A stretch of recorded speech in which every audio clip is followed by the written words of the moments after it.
The Scream Kings are in no way responsible for any encounters with the paranormal, extraterrestrial abductions, eldritch insanity, hauntings, curses, hexes, demonic possessions, cryptozoological sightings, or any loss of sleep that results from listening to this podcast.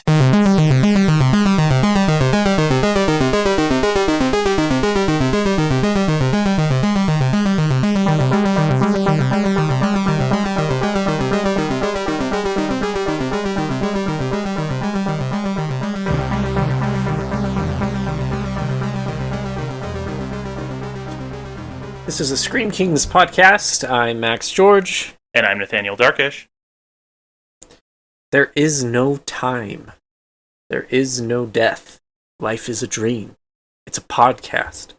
Made again and again and again and again and again and again and on into eternity.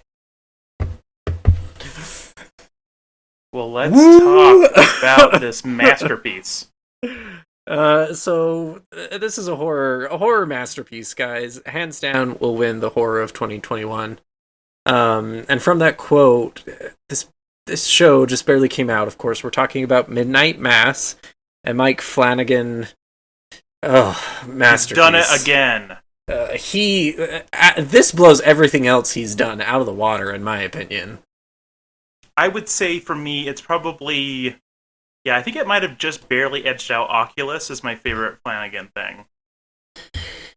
So for those who haven't watched this show yet, you really need to stop what you're doing and go watch this Netflix show. It's an incredible piece of not only horror art, but it's just so poignant and poetic and beautiful and so well done. This entire episode is just going to be us oogling and googling over this dumb show.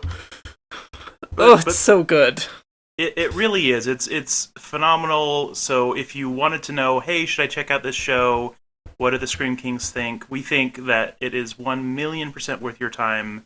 Stop what you're doing, go watch it, and then come back and listen to our thoughts. Join in the discussion. But I don't want you to have this beautiful, wonderful, complicated, scary piece of film. Well, not film, I guess. This beautiful miniseries ruined. So we just can't emphasize this enough. It's worth your time. Now go watch it if you haven't yet, and then come back and listen. Good morning. I know I'm not who you expected to see. Just know I'm only here to help, and I look forward to meeting you all. So tell me when you're gonna let me in. I'm a pretty rational guy. Something's happening here. You're gonna let me in. We are living in a miraculous time. You're gonna let me in. You're gonna let me in. I think I'm crazy. I mean, what's a little crazy between friends, right? Okay, so now that our spoiler alert is over, let's talk about the show. What did you like about Midnight Mass, Max? Oh my gosh, this TV series is damn near perfect, everyone. Overall, I think we have to kind of approach it from both a macro and a micro level here. Yes. Because it's just such a beautiful piece of artwork that we have, that we really need to kind of take it as a two-prong approach in my mind. Nathaniel, do you agree? Yes, I think that's a really good way to approach it, where we can kind of look at the individual elements after we kind of maybe look at it as a whole. Yeah, and I have a lot of kind of stuff I want to say. I've been thinking about this show non-stop since I finished it. And so let's start with the macro level. This show is amazing. And really, we just kind of have to get this out there, but it's beautiful writing. It's a beautiful story. The plot is beautiful. The characters are authentic, realistic, and beautiful. The acting is incredible. Yes. And the music is mind-blowing. It's damn near perfect. I'm going to be saying that phrase a lot tonight. Yeah, and on top of that, like, the visuals are very well done. Like just the camera shots are just gorgeous. Like there's just like moments that you can just stop this and like any individual like frame of this show is art, not just the piece as a whole. I just it's so good. Yeah, and I think we could spend an entire podcast episode talking about the writing, how the monologues were just so thought out and executed by the actors so well. We could talk about the plot, how it's fresh, how it's original, but at the same time talking about stuff that we've been talking about forever. And the music, how it's kind of our favorite, take something virtuous and pure and flip it on its head and make it evil. Or sometimes just keep it virtuous and pure. Yeah, exactly.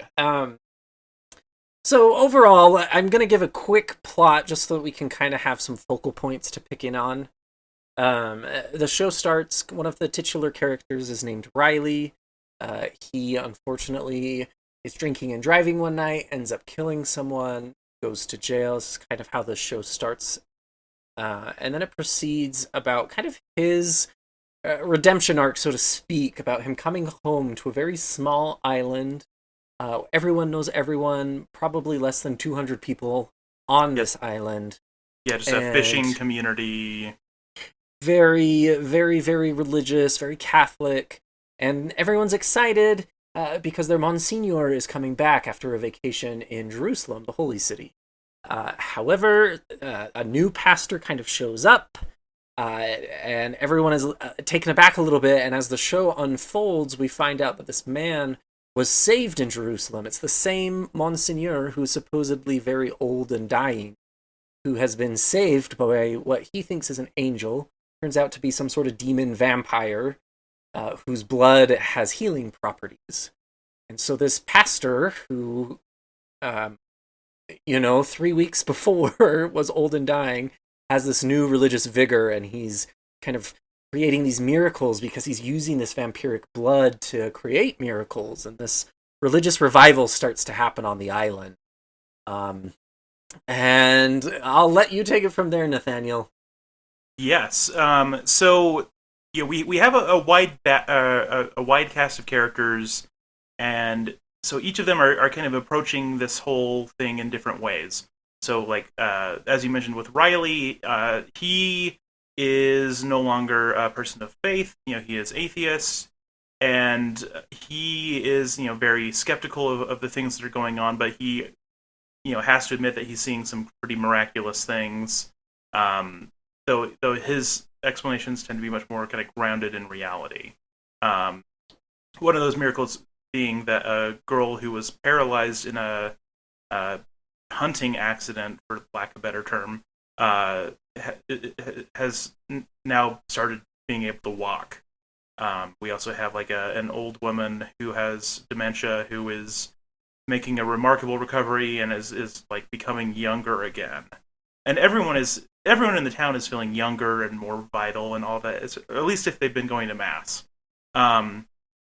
But we also have other characters like Erin Green, who also was kind of this prodigal daughter who left and then came back to the town after leaving an abusive relationship, and she's pregnant, but then she loses her baby. And other weird things start happening, because not only does she lose her baby, but it seems like she was never pregnant in the first place.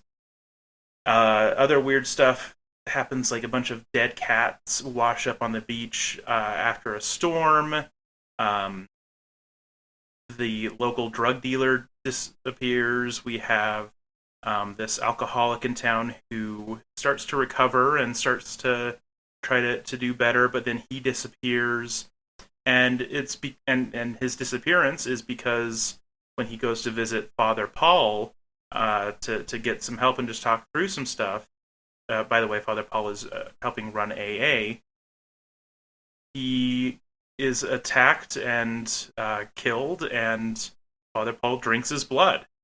Now, because the vampiric nature of what's going on with Father Paul and with this demon angel creature, he begins to not be able to go out into the sunlight and all of that, and so he begins to hold midnight masses instead. And so that just becomes like part of this religious revival. But oh, sorry. And I think to kind of sum it up, the driving plot around all of this is the Monsignor's kind of desire to bring everyone back into the fold of Catholicism, alongside kind of his right-hand woman, Beverly Keane, who we all love to hate because she's terrible. But behind all of that is this really poetic idea of what happens after we die, and kind of the mythos and pathos of religion and spirituality, and what does it mean to be religious? What does it mean to be spiritual?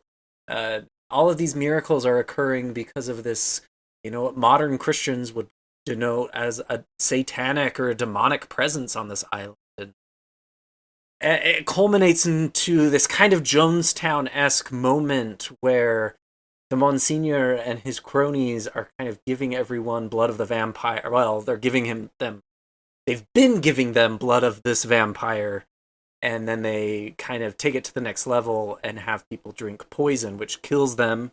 But because they have been drinking this vampire's blood, it kind of resurrects them as vampiric entities now. And all hell breaks loose. This is the midnight mass. There's a very specific and intentional scene that occurs before this. And without kind of going into the nitty-gritty of the ending, ultimately a massacre ensues, and there's only two people who really remain from the island. Kind of a Noah symbolism going on here. The island burns, not from flood, but from fire. We have a young boy and a young girl who survive to kind of tell the story, so to speak. Yeah. And so that's a lot. Again, you have to watch this show. This is all done over the course of 7 episodes, and it's just so thought out and so intentional and beautiful. But first and foremost, I think we should dive into a few of the characters. I mentioned Beverly Keane. Yes. She is this quintessential religious woman. I think her real name is Karen, but there was an editing mistake and we named her Beverly. Because she is that quintessential, I want to talk to the manager, but also I'm a religious nut and I'm going to use that against you. Yes. Yeah, she definitely thinks that she is more holy than everyone else, that God loves her the most. She's definitely very hypocritical. Like, it's very heavily implied that she poisoned a dog, like, really early in the series and all of that. But, she knows that she can get away with it because no one's going to call her on it. That's just who she is. Well, and she uses her religion as kind of a means to better herself against other people. The sheriff in town is a Muslim. He's new to the island, and she definitely kind of leans into that difference of he's different from the rest of the island. And to push it further, she is incredibly passive-aggressive. She never really tells you what she's thinking, but she does by quoting scripture or undercutting your beliefs or undercutting your sins or your desires, stuff like that. Everybody knows a woman like this, or a man. Just kind of that religious asshole that nobody likes because they think they're better than everyone else. Yep. Yeah, and the actress on that is Samantha Sloyan, who she did so good at that. Like, her performance as being the absolute, like, worst person was perfect. And, like, thankfully, like, I've seen on Twitter, like, a few of the actors and like, Mike Flanagan and stuff, like, very explicitly saying, Samantha Sloyan is a delightful human being, but she nailed it being just this witch. Yeah, I saw the same stuff. A lot of the main characters, like Aaron's character, are really good friends with her, which is just always fun to see. Kind of the Pam and Angela moment of Midnight Mass. Yeah. But her characterization of this Christian lady really, it doesn't even come close to a few of the other characters. Monsignor Paul, that's his name, correct? Oh, it's Monsignor Pruitt. Pruitt, so John Pruitt, who yes. in his young persona is Father Paul. Yes, Pruitt. His acting, Nathaniel, was captivating. I don't know if I've ever been captivated by someone acting like that before. And not only was it the acting, but it was the enunciation, the pauses, the small stutters, this kind of realistic method acting that blew my mind apart. It was so good. So good. Yes. So this actor is Hamish Linklater. I've seen him in, I think, 2 other things. The first one was like that sitcom called, I think it was The Crazy Ones. It was that sitcom that Robin Williams was in just before he died, which was okay. And he was just kind of like one of the side characters that was, I don't know, he was fine. Like, he had some pretty good comedic timing and stuff. But the other thing I've seen him in is Legion. And right. He is so freaking good in Legion. Like, he's scary. Yeah, just I don't know. Both you and I mean, you are much more religious than I am now, but we both grew up in a very religious demographic, very involved in our religion, and the way he was able to capture the intonation and just the delivery of religious scripture kind of mingled with normal conversation, and do it so fluidly and so authentically, it was amazing. Yeah, this man needs an Oscar, an Emmy, a Tony, all of it. All of it! Yep. He really, really did a tremendous job. His performance really was stellar. The other person that I want to highlight as just having a killer performance is Kate Siegel. Oh, yeah. I mean, we've talked about how amazing she is in other episodes, because she's in most of Mike Flanagan stuff. She's married to the man, after all. But just her performance as Erin was very heartbreaking at times. It was just so sincere, and I don't know. She just knocked it out of the park, like she always does, and I'm always here for it. Like, I would say her performance in this was at least on par with her performance in Haunting of Hill House as Theo, and both of those characters are very different characters, and both of them were very well performed. She's just stellar. I really love her work. And I am just blown away because everyone did a phenomenal job. I'm looking at the cast list right now, and everyone just was incredible. I mean, Zach Gilford, I think, was the perfect complement to Kate Siegel playing Riley.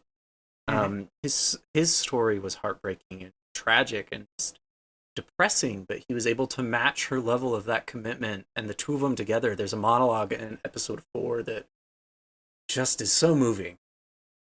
Yeah, when they're talking about like what happens after you die.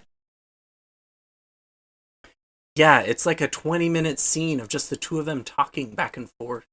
And afterward, my jaw was just on the floor because of how poetic it was. I used it in a job interview. They asked me, talk about something that inspired you recently. And I talked about Midnight Mass. Because it was just, that moment where Riley is talking about how he believes in a very scientific, kind of organic afterlife. And then she comes back with this very nuanced religious idea of heaven. And at the end of this monologue, they kind of intersect, and we realize that they're talking about the same thing, just with different spices. Mm-hmm. Ugh, it's great. Watch this show! Yeah.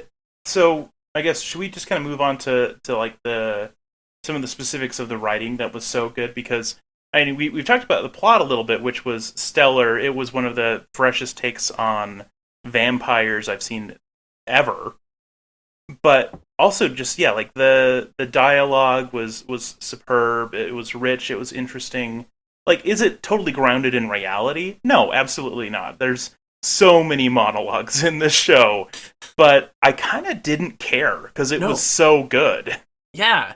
There were a lot of monologues. I think I saw a TikTok video about kind of poking fun at Flanagan for this, and a lot of the shows that he does, there are these kind of epic, gorgeous monologue scenes. The TikTok just was like someone talking for 3 minutes. And then at the end it was like, see, monologues aren't really effective. And it's like, okay, whatever, go to hell. No. Can I just share what I saw Mike Flanagan say on Twitter? Please, of course. Because someone was poking fun at him for this very same thing, and then he responded, and he was like, "Wait, are you're saying that people don't speak in monologues? Is that why my kids won't talk to me?" It was so funny. Sad but true. Yeah, I love that he has a sense of humor about it. The monologues weren't overbearing because I think the content of the monologues was really, one, poignant to the plot, was driving the plot forward, but two, it was just so well written. It was kind of captivating dialogue. Someone sold their soul to the devil to make a monologue that damn captivating. Yeah, and what also worked so well is that each character had a very strong, unique voice. Like, I feel like sometimes dialogue and monologues can feel so uninteresting because everyone sounds the same. You know, everyone, especially like if everyone is just so witty and it's all this, you know, clever repartee and stuff, that feels old. You know, that's why I sometimes have a hard time watching something by written by like Diablo Cody, like Jennifer's Body or things like that, where it's just like, oh, I said a witty thing, haha, well, I said a witty thing back. Like, that can be fun, but it does kind of feel overwhelming at times. But yeah, with each of these characters, even though there was, you know, lengthy monologues and they're very introspective and stuff, they each had their own voice and feel to them, which both reflects on the actors who were performing them as well as just the quality of the writing. Well, and also I think it was kind of framed in that realism. Conversations they were having weren't necessarily about the vampire. They weren't necessarily about the doubts they were having. It was topics that everyone has at some point in their life. And grounding it in that context, I think, made these monologues a lot more relatable than a witty kind of banter back and forth. Yeah, well, especially because like these characters are going through some real shit, right? Like Erin is pregnant and alone, living on an island that she never thought she would come back to, and then she loses her baby. Like, of course she's going to have a monologue sharing her feelings, because that's what we do. We shut up and we listen to people as they're suffering, right? You know, Riley is going through this existential crisis of, what do I do with my life when I know I've destroyed someone else's? You know, we have... one of my favorite ones was Lisa, the girl who, you know, was paralyzed and then miraculously healed. Like, when she confronts the man who paralyzed her and forgives him, oh, there were tears. There were tears. It was beautiful. It was raw. It was sincere. And, like, yeah, like, all of these characters are going through some, like, major life changes for good or for bad. And, like, so of course you want to, like, be able to express yourself. I like that they also didn't, like, very clearly and concisely just go, like, here's a perfect crystallization of how I feel, and it's perfectly thought out. Like, they kind of, like, stumble over ideas, and they approach it different ways until they get out what they want to say, which is how we actually do it. Right, which I think is why it was so compelling to me, because it was just that authentic conversational situation that we found our characters in. I also really, really enjoyed a lot of the dialogue. You know, we're kind of talking about a lot of the monologues, but, like, some of the conversations that you have between characters, you know, we talked about Riley and Aaron's, but also just, yeah, like, when he and Father Paul are talking to each other, like, during the AA meetings, so good. So compelling, because you get to see how we have someone who has tremendous faith, and we have someone who has lost their faith, but still, like, knows all of the, you know, terminology and knows kind of how this other person is thinking, how they get to interact with each other. And it was really very sincere from both of them, which I really liked. Yeah, and even Beverly, she has this moment with the sheriff in the school where she is essentially being incredibly racist. But the dialogue that she has is rooted, again, in authentic conversation that we hear people talk about online, social media. And the way she delivers it isn't preachy. It's not, does not feel intentional, but at the same time it does. And the stutters, the pauses, the emotion behind the monologue make it very terrifying because people really talk like that. Yeah.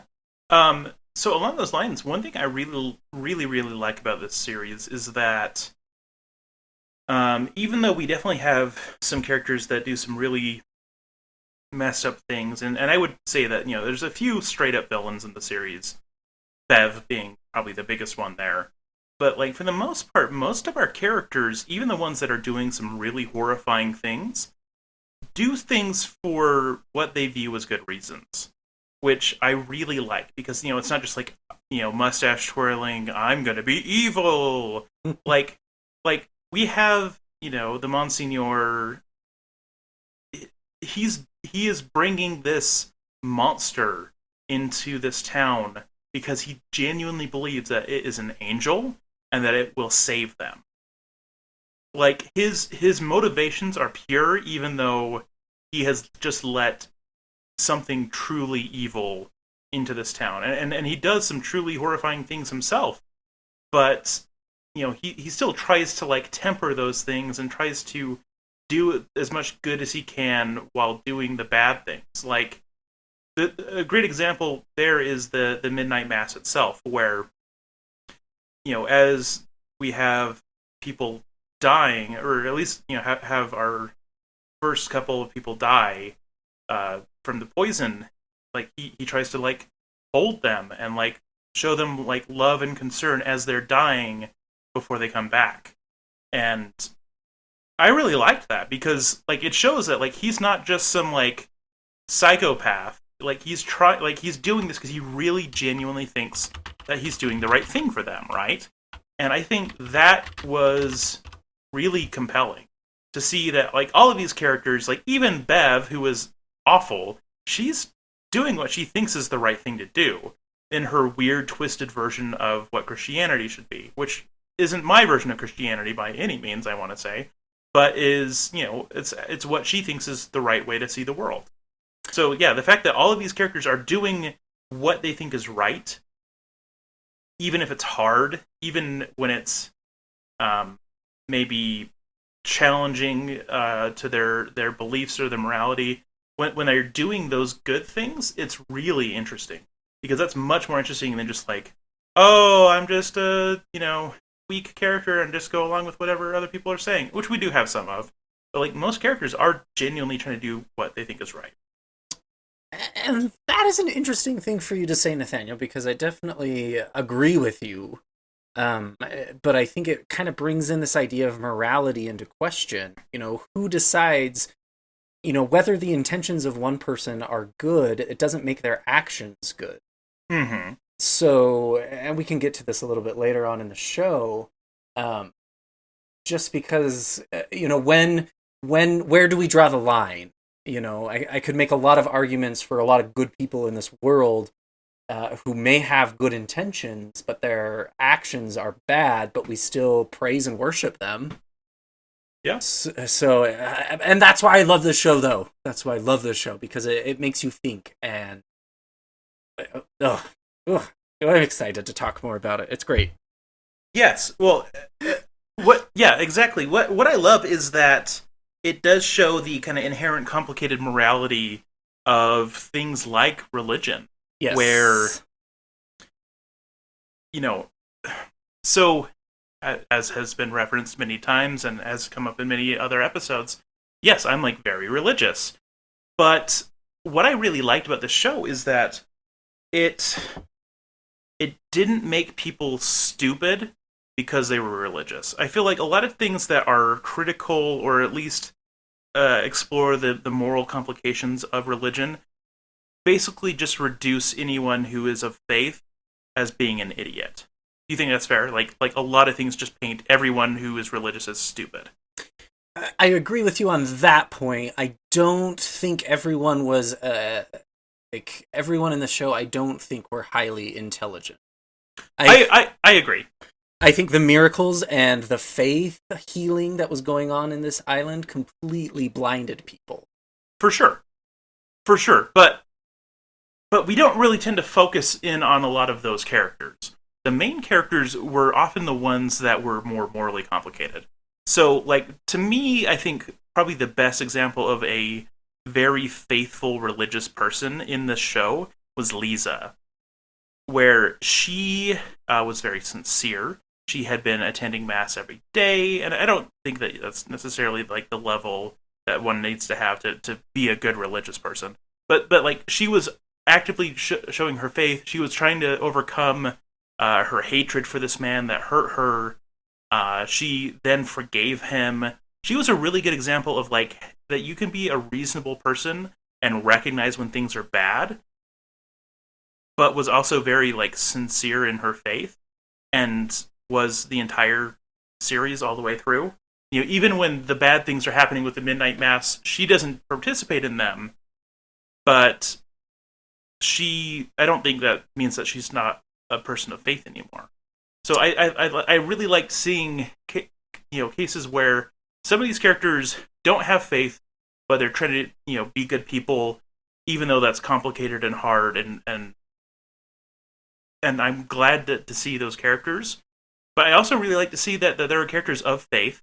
Another great one is Sheriff Hassan, where like he's Muslim, and it actually shows a lot of like respect for the Muslim faith, and showing how he is has complicated reasons for believing what he believes, but he ultimately finds great value and worth in his faith, even though it makes him a pariah. Yeah, I agree with all of that. Definitely at face value, but I think I could argue like with Liza, however we want to pronounce her name. Lisa. She didn't confront her attacker until after the miracle had happened. Yeah. Why was she not able to have that sincere, innocent faith to forgive before a miracle happens? Because no one's perfect. And that's what I like too, is that we don't necessarily see these perfect examples of, oh, well, she already forgave him. No, like, you might not be able to. Like, if it's actively like destroying your life and making you sad, like, forgiveness is hard. No, I fully agree with that, and we'll get to this. I think we're kind of zooming in on the micro. But I think a real message that the show is trying to teach us is you don't need doctrine and you don't need dogma of a religion to be a good person. I agree. I think if she was able to forgive this attacker, the drunk of the island, without a miracle, to me that would resonate more as, oh, she's doing this because she's truly forgiven him. She's not doing it because of this miracle and now she believes in God and God asks us that we forgive. They're different things in my mind. I think that's fair. And what I like is, yeah, she's not like this like paragon of like, this is how you be a good Catholic or whatever. Right. Like, she is doing things,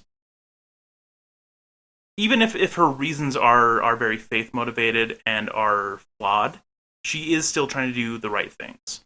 And so I love seeing these very flawed, very human characters. Agreed. So I guess I love seeing that that we see religious characters who are not treated like total ignoramuses, but also we don't see religious characters that are treated like superheroes. It's not the Warrens in the Conjuring movies just praying their way to fight a demon. Like we have this like very grounded approach to saying like, hey, you can be a person of faith and be a good person and be imperfect and make mistakes, and you can still be a good person. And also, you can have no faith and be a good person. Like, one of my favorite things that is like this major theme is that like, you're not the worst thing that you've done. Like, that is not who you are as a person. That's definitely true with Riley, where he has a tremendous moment of sacrifice and like redemption, and it's this very beautiful moment while also being very horrifying. But he's not the worst thing that he's ever done. That's not who we are as people. Like, all of us do bad things. All of us fail or are weak or stupid or are make mistakes or are misguided, and yet we can still be a good person in spite of those things. That's what I loved, is that it's saying like anyone can be redeemed of anything that you do. But that's because the world is complicated. Yeah, I definitely agree with that. And that's definitely a theme that goes throughout. The only pushback I would have is that we can be good people because we are good people. We can forgive ourselves because we can forgive ourselves. I really, I'm going to push hard back on this because I feel like it is a very important lesson from the show, in that religion is kind of secondary to the goodness of humans. Religion is a tool, it shouldn't be a crutch. I think that's fair. I think, definitely, yeah, ultimately the message is not you need to be religious to be a good person by any means. No. It's very much saying you can be a good person no matter who you are or what you believe. And also, because you make mistakes doesn't mean that you are now a broken or bad person. Agreed. Agreed. And I think the universality of that is very powerful, which I love. Like that was the thing that, it's kind of funny. So, just from the title, my wife was just kind of like, I'm probably not interested in that. She assumed it would be something, kind of dark, maybe, dealing with devil worship or something like that. And then I watched the show, and she was like, "So what was it all about?" And I kind of summarized that and talked about how those were the themes. And she was like, "Huh, that was not at all what I thought that would be." Yeah, it is very kind of misleading, its title. I can see that, definitely. Yeah, or at least so often things like a phrase like Midnight Mass can point to other things. But I actually thought it was a really great title for what we have. But yeah, so let's take a pause on kind of the macro dive. Yes, let's talk about vampires and how they're scary again. Yes. So this angel, this vampire that Monsignor Pruitt brings to this island is so well done. It is what I would expect a vampire to look like if they actually existed. Kind of this naked, emaciated man with these large bat wings. And the most terrifying part of it was its glowing pupils, like a cat in the dark. Which all of them had once they got the vampirism, which I loved. It was just such a fresh take on such a tired trope. I'd never kind of understood this type of a vampire. And it fit in all of the different vampire lore that we have, but also at the same time, that was not a plot point. The vampire was not the main thing about this show. It was kind of a means to an end, which I really liked. It could have gotten very corny being about this vampire attacking the town. Yeah, I would say that it was, to use a metaphor, the vampire was the car, but it wasn't the destination. Yeah, there we go. I like that. And really just some awesome creepy moments of it crawling on the ground or in the cave or flying overhead and we don't know what it is. I think I texted you at the beginning of the show that I was getting Mothman vibes from it. Yep. Just because that's kind of how it was portrayed, more as like a cryptid and not, oh, Dracula has come and he is going to suck our blood. Yeah, it was definitely a very inhuman creature, but apparently, and I like that this was very subtle how it all worked. That it was controlling the thoughts of the Monsignor, and it was exerting influence and stuff without even having to speak. It was very whenever you'd hear it, it was just making these shrieky noises and stuff. But he was still exerting influence, and I think he was able to see what the Monsignor believed and basically take that understanding of the Monsignor and then twist his understanding of this creature, this vampire, this demon, whatever you want to call it, to fit his faith. So it takes whatever how you see the world and makes you understand it through that lens, which I thought was brilliant. Well, and that speaks to true vampiric lore, right? The ability to suggest and to entice and kind of lead down a dark path without, sparkling and twinkling in sunlight. Yeah, and it didn't feel like, oh, I'm going to give you crazy eyes, and now you're doing what I want in this weird haze Whoa. state. Like it was much better than that. Not to knock Dracula, because Dracula is a masterpiece, but Yeah, for sure. But it definitely felt less cartoonish. Yeah, it was. We love and we praise Wreck for being kind of a fresh play on zombies, taking something that has just been exhausted and breathing new life into it. And that's what this did for vampires. Pun intended, breathing new life. Ha! I also loved, just seeing how savage the people became as they became the vampires, and how out of control things get, and like, seeing the attempt at a measured approach with Riley and trying to like slowly introduce him to the idea, and make sure that they're in a locked room and that they're talking through it all and walking through those steps, versus when the midnight mass happens and the Monsignor is shot, and so he can't run things, and suddenly Bev just lets them all out into the night.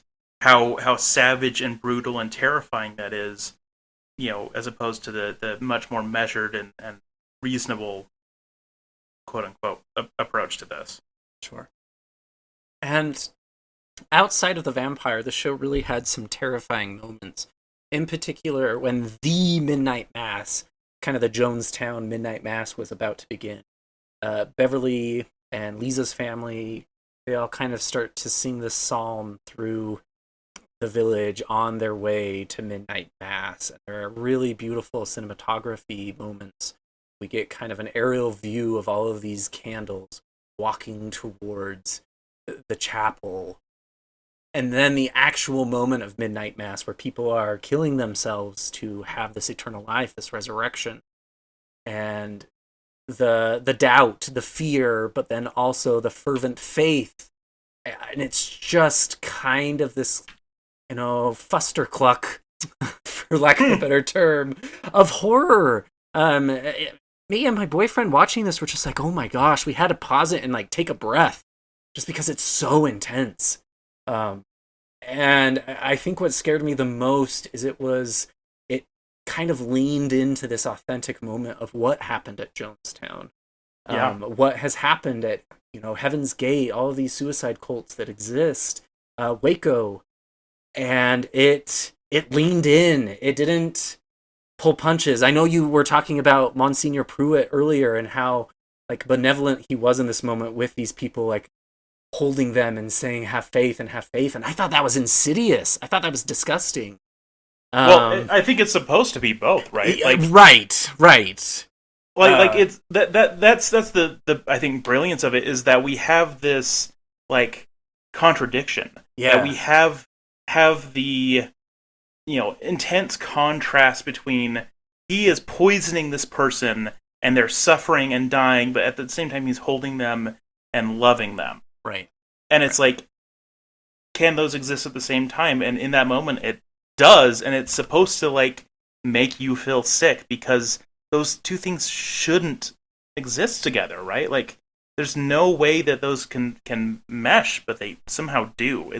That's the brilliance, and also just like the light of that, of the hope of them walking to have their Easter Mass and the singing and the beautiful shots versus the horror that's about to follow. Like we just have so much antithesis in this whole series. These moments of beauty and horror right next to each other, or sometimes in the same moment. Same with like when we have Riley die. Where he sacrifices himself after telling his story to Aaron on the boat, and he burns up. But it's like both a beautiful moment of redemption, where he gets to see this girl that he killed, not as this mangled body, but as a smiling face reaching out to him. And then you have Aaron screams.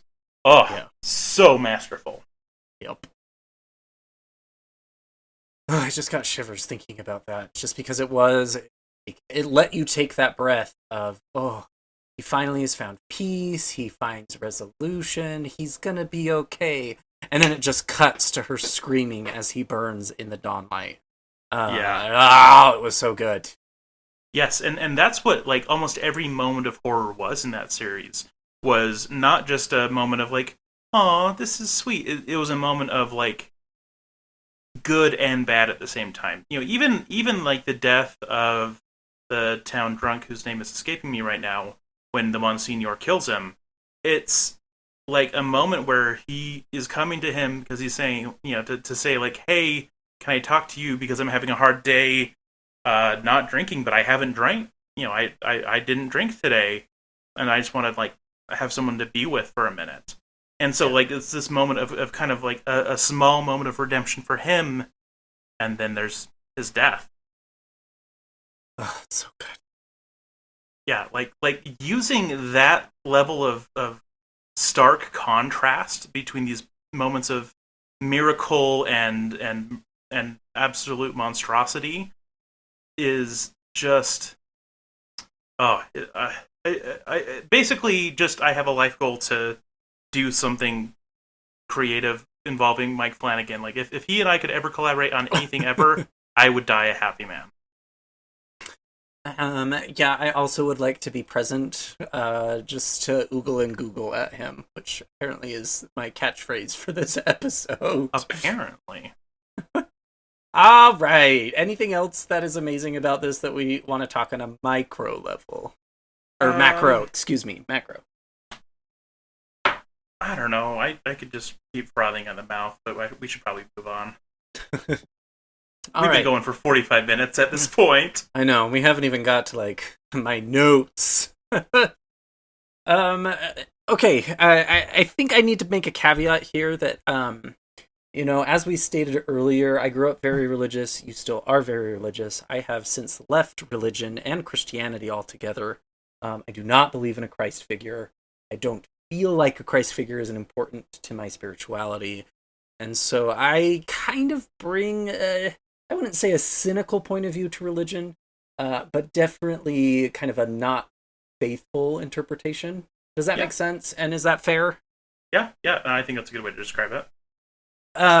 Because I do want to put forth that I think religion has benefit in society. There are a lot of people I know who are actively trying to undermine religion and think it's useless, and I don't agree with that. I try to live my life by, if you are participating in something that makes you truly happy and you're not harming anyone, then you should lean into that, embrace your happiness, and support that happiness. However, I have been scarred quite a bit by religion, in particular the religious demographic here in Utah.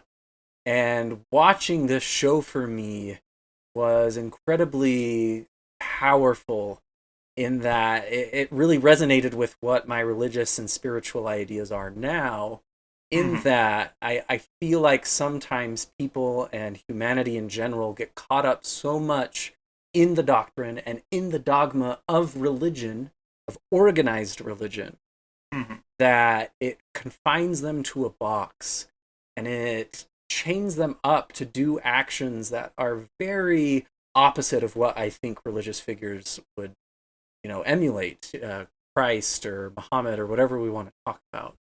I definitely agree. The trouble with this, though, for me at least, is people who do identify with religion, organized religion in particular, still have to kind of identify with that doctrine and dogma to some extent. You have to participate. You know, if you're going to believe in organized religion, it kind of doesn't make sense to say, I believe in this, but I don't agree with dogma X, Y, and Z. Or I'm not going to do these rituals or these whatever. Right, exactly. And that's kind of the point I want to get with Midnight Mass. I noticed something with the music of the show, is that I would say 9 out of 10 times that they were playing the song Nearer My God to Thee, which is an old Catholic hymn. I'm not sure if it's Catholic, it could be Protestant. Someone correct me here if I'm wrong. That talks about, of course, being close to the divine, being close to God. And the moments that Flanagan chose to play the song were nothing related to the doctrine or the dogma. It was when Riley was, you know, talking about what he felt was happening in the afterlife, or when Erin was struggling with her miscarriage and coming to Riley, kind of these very tragic moments of real humanism, that is when we were close to God. And I think that was very intentional. Anytime we were kind of at the religious service or watching Beverly do her thing or Monsignor Pruitt do his thing, the music was kind of this ostentatious kind of a cappella hymnal that was playing. It felt very ceremonial to me. And then those small quiet moments where true spirituality existed to me was when we are really closer to God. And so this kind of made me start to think, is this show kind of anti-religion? And I kind of believe so. I know you have later on in the notes that you think it's more anti-hypocritical, which is fair. I can give space for that. But watching it, for me, as someone who has left the faith, I could see a lot of parallels where this doctrine and dogma, even though Monsignor Pruitt's intentions were good, what he was doing was bad. And it was framed within Scripture. It was framed within his religion.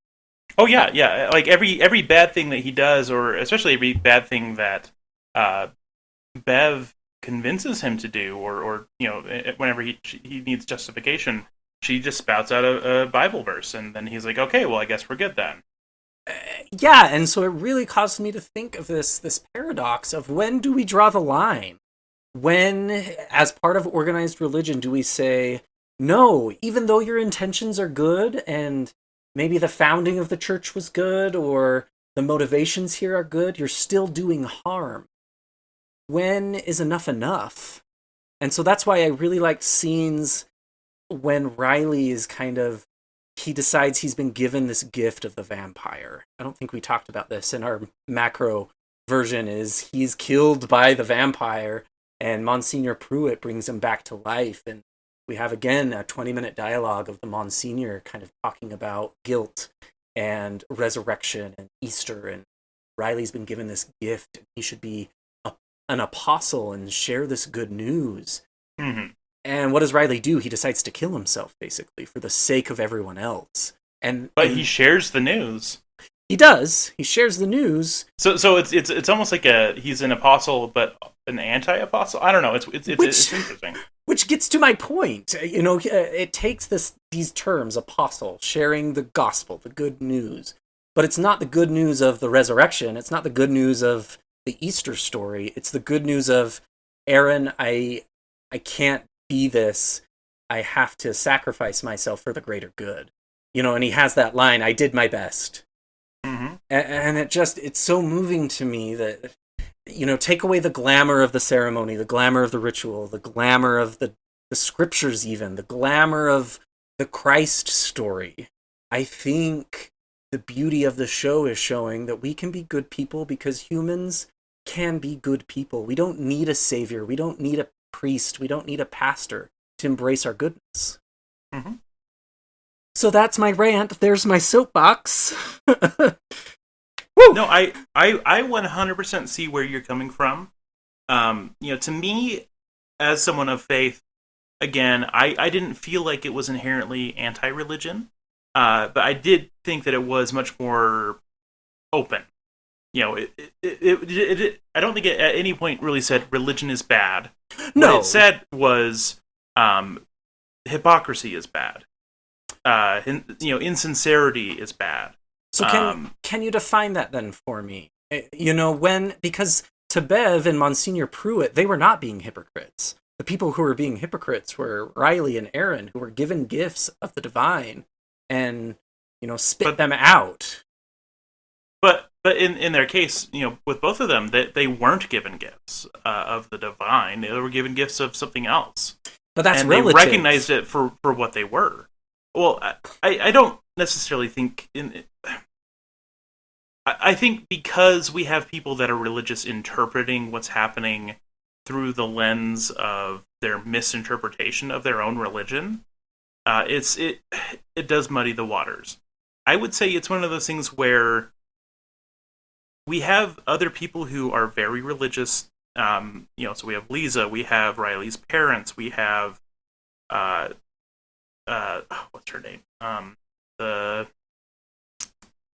Mildred, who is the lady who had dementia and then becomes kind of younger again.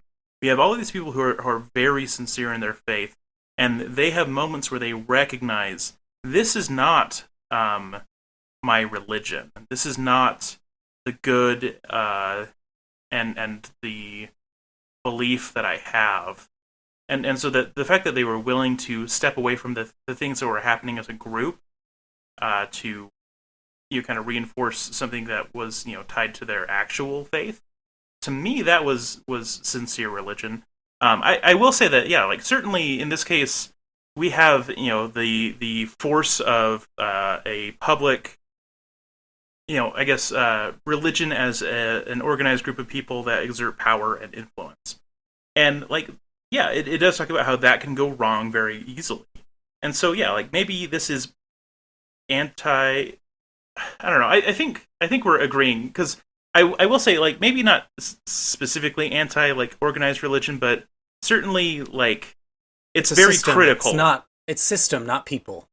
Yes, right? Exactly. Yeah, it's looking very critically at organized religions and saying, hey, you need to like be careful. It's not saying necessarily that they are bad, but rather that they can become bad, or that because any organized religion is going to be tied to the people that are in it, you have to be aware that there may be a disconnect between what someone says they believe and what they actually believe, or how they live their life. So again, hypocrisy. So yeah, to me, this is basically be a good person. Whether that's religious or not is up to you, but be actually sincere and pay attention, and don't follow things just because someone said it was okay, but because it's the right, actual, sincere thing. Which, to me, I mean, fits my own, religious beliefs very nicely, where, I don't do things because I've been told to do them. I do them because I sincerely believe them. Anyway, that's a whole different kettle of fish. Yeah, for sure. And I agree with you to some extent. Mm-hmm. I would argue that Riley's parents don't kind of wake up until it's almost too late. Yeah. I mean, Riley's mom turns Aaron away. That was not a very Christ-like thing to do. She came to her and, tried to tell her that her son was dead, and the mom kind of spit on her, so to speak. But to be fair, I think she was in shock at that information and didn't want to believe it. That's fair, but there's always kind of an excuse again here, whether it's someone's interpretation of the scripture or someone's emotional stability. I think it's kind of a cop-out for religion. They have to own that their teaching and the scriptures that they're providing to their congregation allows them kind of ammo to use against people when times get tough. And I think that is another message of this is, the fallacy of religion is, Christ said, love thy neighbor. That's the second greatest commandment. But here's a whole book about how to also hate your neighbor and judge your neighbor. And if they're different from you, it's complicated, of course. I would agree that it's probably not anti-religion. I think it's anti-system. Yeah, I think that's fair. But I think it's a slippery slope when we talk about, I don't know, you can have good people participating in a bad system, and when does it become bad? I'm sure there were a lot of people in Heaven's Gate, Jonestown, Waco, who had good intentions. They thought they were doing good things, but what they were doing were terrible. And we hold them accountable to that, right? Yes, absolutely. So where's the line? It is admittedly hard to say definitively where good and bad are in any given person, which I think is part of the point. Exactly, is that like sometimes things are good and bad. Sometimes people are good and bad. In fact, everyone is. Like no one is all bad or all good. Again, we aren't the worst thing that we've done, but we're also not necessarily the best thing that we've done either. That everything is more complicated than that, which I love in this. I love having this moral ambiguity explored in such an interesting compelling, thought-provoking way. That it is, calling into question religion and a variety of religions and a total absence of faith and all of that, and still looking very critically at all of these and saying, how can you be a good, or maybe not even be a good person, but rather just be a person whose life is worthwhile, and asking that question. I would say how to be a good person, Nathaniel, because you and me are a very prime example of this, I think, because a lot of people ask me, spitting truth here, from someone who is gay, the Mormon church at its core can be very homophobic. The queer experience doesn't really fit into its doctrine very well. So how can I be such a good friend with someone yourself who believes in it so fervently? And it's because I believe in you. I like your friendship radiates through the religion. Your dogma and your doctrine don't matter to me because you are a good person. And I think really at the end of the day, that's what the show is talking about. Is it doesn't matter what we think at the end of our lives. It's can we unite with people? Can we be human with people? Can we kind of experience the same thing in different ways and let that breathe and be okay with that? Someone can be a Christian, someone can be a Muslim, someone can be straight, someone could be gay, whatever, and that's all right. And isn't that true religion? Yeah, absolutely. So anyway, that's my religion rant. Man, and we have this is what makes this piece so great, is that this is the kind of thought-provoking stuff that it brings up. Well, we've definitely hit on why this thing is a masterpiece. Should we talk about like the very, very small cons of it? Yeah, I think we have two, maybe two and a half. For me, I think there was this little arc towards the end of the show where Monsignor, we find out, has a daughter, and the daughter happens to be the island doctor, and the mom was kind of this old Alzheimer's patient that he'd been curing with the vampire blood. That just kind of came out of absolutely nowhere. Oh no, I totally saw that like 2 episodes in. Oh, I was like, what? After something that was so methodically planned out, that moment was just like, wait, but why? Why does this matter right now? This is silly. I didn't get it. There were things about it I kind of liked. I think part of it was also making the point that like showing other people love and spending time with people and all that is more important than like trying to make some sort of grand gesture. So basically that was his big motivator, was that he wanted to bring this healing and all of that the vampire brought to them specifically. He wanted to heal this love of his life that he wasn't ever able to be with, that he shouldn't have ever been with at all, according to the tenets of his faith, and also actually be with his daughter and to have that father-daughter relationship. But and so like as a motivator, like I thought it was fine, but I would say that the breadcrumbs that they dropped along the way were a little bit weaker. There were little nods, like for example, when Riley, I think it was, says something like, "Oh, hey, you could be his the Monsignor's son." I mean, I'm sure you're not, but I mean, there was always talk when I was younger that maybe he. Oh, never mind. Yeah. There's like little things like that kind of sprinkled throughout, and so like I was pretty hip to it pretty quickly. But even still, like I felt like they could have fleshed that out more and had that been a more meaningful component, or just dropped it, and I don't think it would have been that bad of a thing to lose in terms of major plot elements. It also just kind of felt like it happened all of a sudden at the very end of the episode. I don't know. Yeah, it was definitely like right at the end of the series. There's this like thing that we're supposed to like very tightly emotionally connect with, and I think if it had come out earlier, it would have been much more meaningful. Agreed. Or some sort of conflict with Monsignor Pruitt of, I don't know, it just kind of felt contrived. Yeah, His I redemption agree. overall felt a little contrived to me. I think after all that he had done with the vampire, it didn't make much sense to me that he would see all this carnage and then all of a sudden decide, oh, this is bad, we gotta stop this.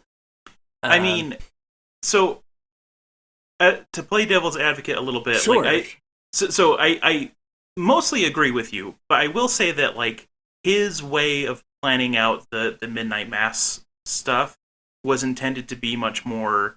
We're gonna then teach these people That's how very to fair. be vampires, and then let them out slowly, and you know, Yeah, that's a help good, them do it the right way. But then he gets shot in the head, so that doesn't happen. that's a good point. It's a very good point. So I would say it unfortunately didn't necessarily draw, again, maybe enough attention to the fact that like he had a different plan for how this would all go down that was a little less messed up. But even still, it does feel like kind of an abrupt heel turn as soon as his daughter is conveniently killed. Yeah, exactly. It was kind of shock and turn kind of a thing. Yeah, so yeah, I wouldn't have mind if certain elements of his plan had been fleshed out for us beforehand. That way we could have seen just how off the rails it went when he gets shot and then Bev takes over. But Bev taking over was terrifying, amazing. Oh, for sure. I just think that maybe if we had understood just how much she just changes everything to kind of fit her way of seeing the world, it would have been a bit stronger. But yeah, oh well. But not to say that Monsignor's plan wasn't horrifying, because I mean he literally is having them like hold the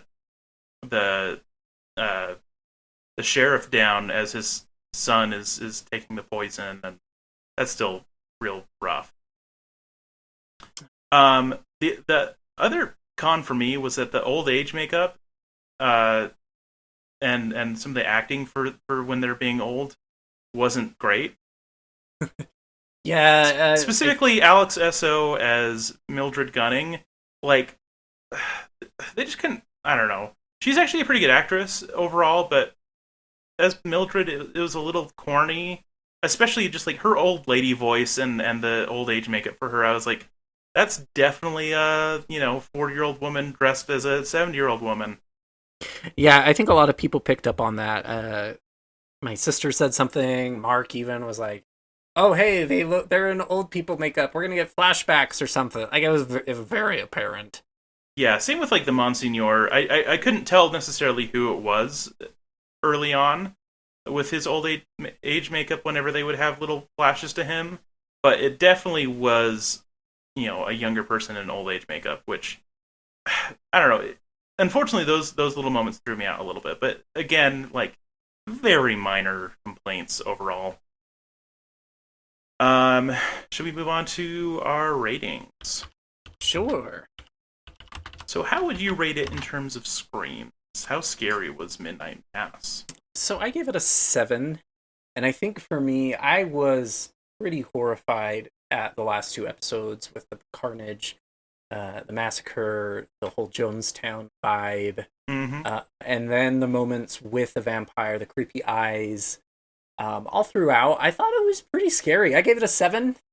It wasn't the most terrifying thing, but really the scene where they're all drinking the poison and Monsignor is like holding them, that just, I don't know, I don't want to say it triggered me because everyone loves the word trigger nowadays, but it kind of got under my skin more than it may have should have other people. Yeah, I think that's fair. I gave it a 6. I agree, like those moments were harrowing, but ultimately like the series as a whole didn't have that many moments of horror. Like a lot of it was kind of more meticulously paced, but well paced. Don't get me wrong, but just kind of these like slower, quiet character moments. And so like the moments of horror when they came were solid, but I wouldn't have minded a few more moments of horror. But yeah. 6. But I mean, I don't think it was necessarily meant to be, ball shrivelingly terrifying the whole time. Oh God. Yeah, same.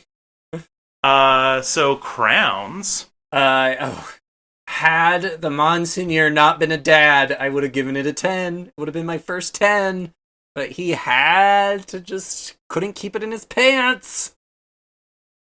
So I gave it a 9.5. Yeah, for me it was a 9.5. Mostly just the old person acting is what knocked it down, just that half point. But let's say it's a strong 9.5 rounding up to a 10. Like, I think I gave it 10 on IMDb, so, Yeah, I mean, at the end of the day, it is a 10, but we have to be critics. Yes. Well, how have you been staying spooky lately?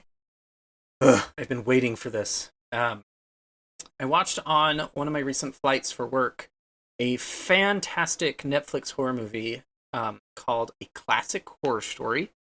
It's an Italian movie that I don't want to say too much because the less you know, the better the show is. The trailer makes it kind of this very gothic slasher kind of cabin in the woods show, and while it is that, it's so much more. It's brilliant. Definitely go watch it on Netflix. And it's kind of nice too because it is an Italian movie, but a lot of characters speak English in it actually.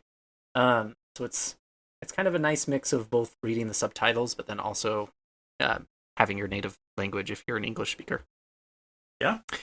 Furthermore, I have Books of Blood on my Stay of Spooky. It's Clive Barker. I love Clive. He's a hero of mine. However, I think I've already done Books of Blood for Staying Spooky. So instead, I recently rewatched Halloween Town and Halloween Town 2. Disney's masterpieces?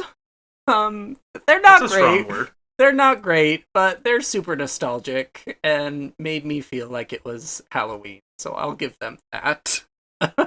Yeah, I don't have nostalgia for most of those things because I didn't have Disney Channel ever growing up. I know. So, yeah, whenever I encounter things like that, it's just kind of a painful experience. But hey, I'm glad some people like it, I guess. Well, no, not really. It just makes me... You have 2 children and a wife who loves Hocus Pocus, so get ready, kiddo. Ugh, heavens spare me. Well, I've been staying spooky lately by two major things. One, I recently have been listening to the Alien Audible dramas. So they have these like full cast performances of stories set in the Alien universe. So the first one that they did, I actually listened to a while back, called like Out of the Shadows, and it's set between Alien and Aliens. It's real good. I really liked it a lot.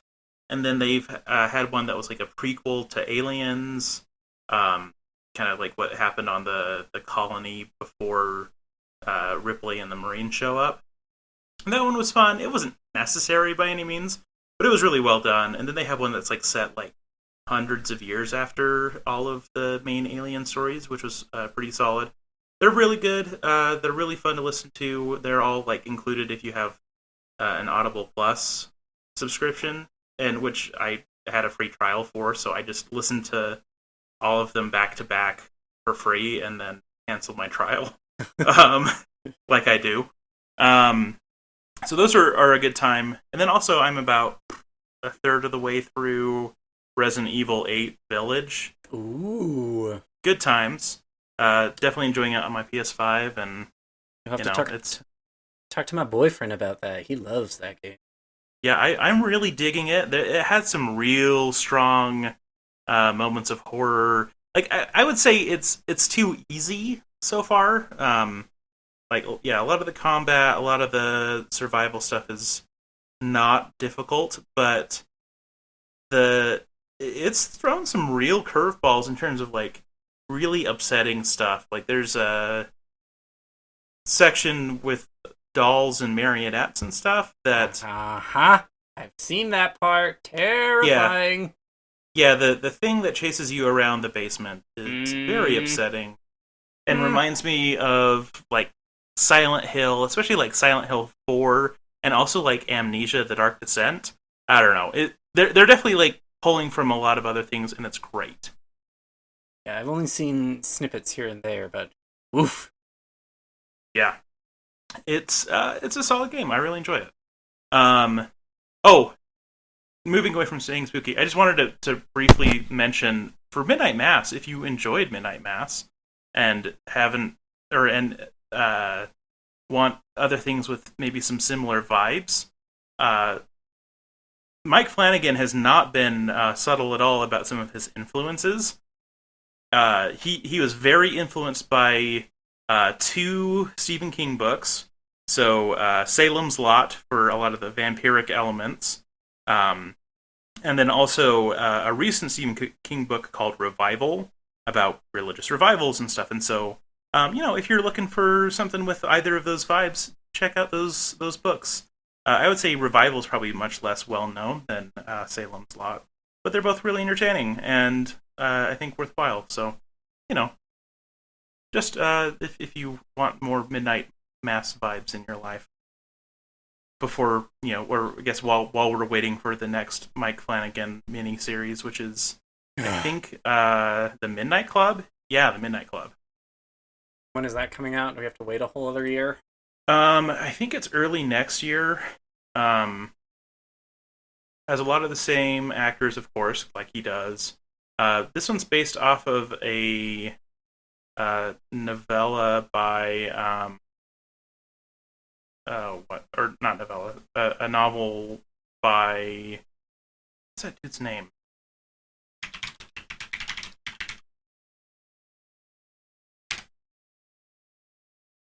Or I guess off of a series by Christopher Pike, or a book by Christopher Pike. Sorry. So if you like those 90s rific kind of teen horror novels of Christopher Pike, The Midnight Club, but done by Mike Flanagan, so it'll probably be like super amazing, like he usually does. Oh, Mike Flanagan.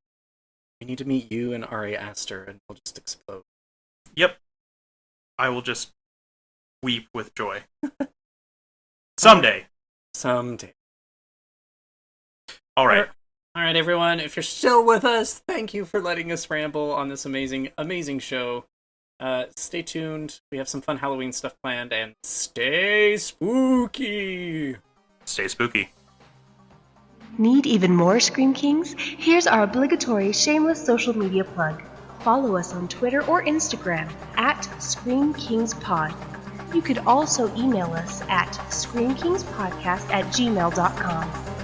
Help us reach a wider audience of horror fans by leaving a review on iTunes or by sharing a link on social media. You can also support the show by going to patreon.com/Scream Kings. Stay spooky.